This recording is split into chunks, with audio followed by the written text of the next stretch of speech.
This way, please. Please, guys, please, this way. Let's wait until he come out. So that last video got a bit of talking. Question is, Harley, I lost 40 kilograms on a starch-based vegan diet with a potato as my staple. Harley, one of my biggest gripes with your raw vegan army is that their ridicule of starches and grains.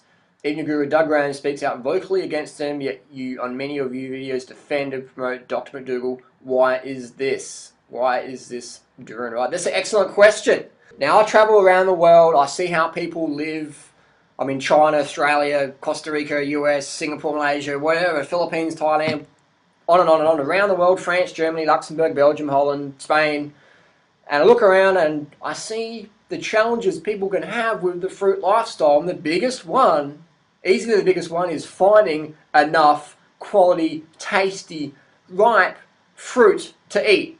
That's just full on. Doesn't matter how much money you've got. Even if Bill Gates, who's going vegan now, if Bill Gates got on the fruit thing, he's going to struggle to find ripe fruit, to quality fruit. And he's like, what's he, the richest monetary man in the world or something? Why? Because you can't pay money to get quality fruit. It doesn't work that way. You've got to have a place you can get the fruit from. I can easily spend $500-600 a week on fruit. That's no problem for me. You know, my income allows me to do that, but finding the quality fruit can be fucking hardcore. Like, we've been getting these little custard apples from this roadside stall here, but they've only got a certain amount. Yeah, they've only got a certain amount. They're the best ever, but they've only got a certain amount each week because they've only got a couple of trees. So I'm living in Queensland, which is Australia's best place for fruit, and I'm struggling to find quality fruit every week. It's a struggle. It's a struggle I enjoy, but it's a reality that we don't live in a fruit-friendly society. We live in a fucking fruit-phobic society, yeah? Fruit-phobic society, 100%. Thailand's awesome for fruit. The US is awesome for fruit. But even still, you're living in these fruitopias, the US and Thailand, which are hands down the best places on earth to get quality fruit, is the US and Thailand, in my personal experience as a hardcore fruit eater. You can still find it challenging sometimes, especially if you just want something now.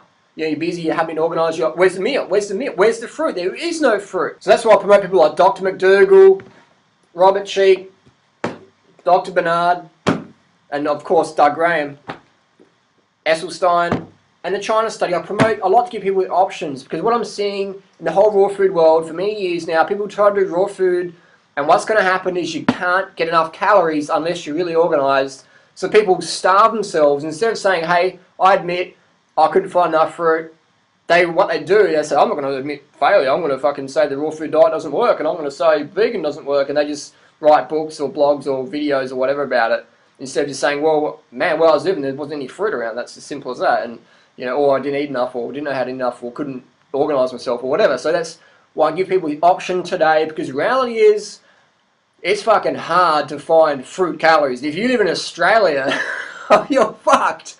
I was just in the shops before, and we're in a few fruit shops, and I'm in an organic shop, and I'm like, there's fucking nothing to eat here, except for some unripe bananas, which will be ready next week. We've got fruit juice, and we've got dates from California, and some raisins from Australia, and everything else was just rubbish.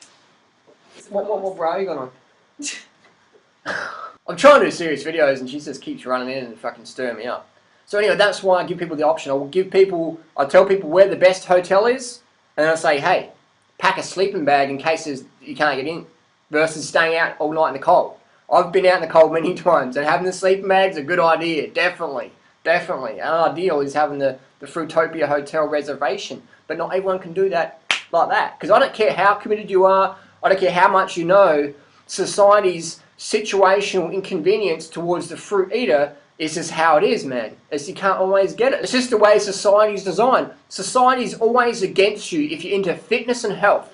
You're always getting constant resistance. If you're fit, people go, oh, you're an exercise maniac and you shouldn't train that much and you're riding your bike again.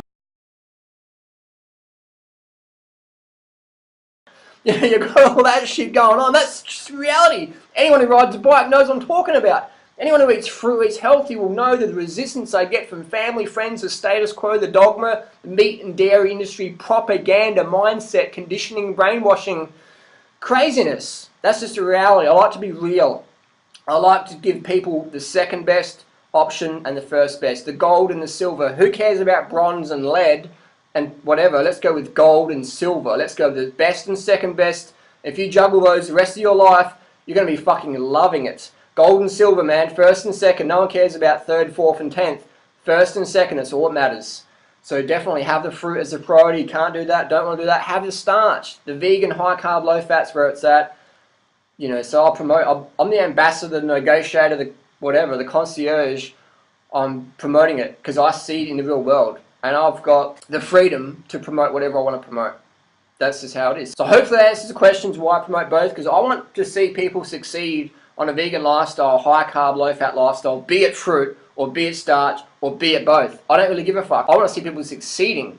So I'll give people what works, because I've done both. I've been on both sides of the fence, and I prefer the fruit side. The starch side's fucking awesome. It's the silver. Fruit's gold. That's just how it is. So bottom line, from someone who's been on this lifestyle, high carb, low fat for over 11 years now, I can tell you straight up, starch or fruit are the most two slimming foods you can eat. Starch or fruit. Potatoes, rice, quinoa, millet, corn, amaranth, barley, whatever.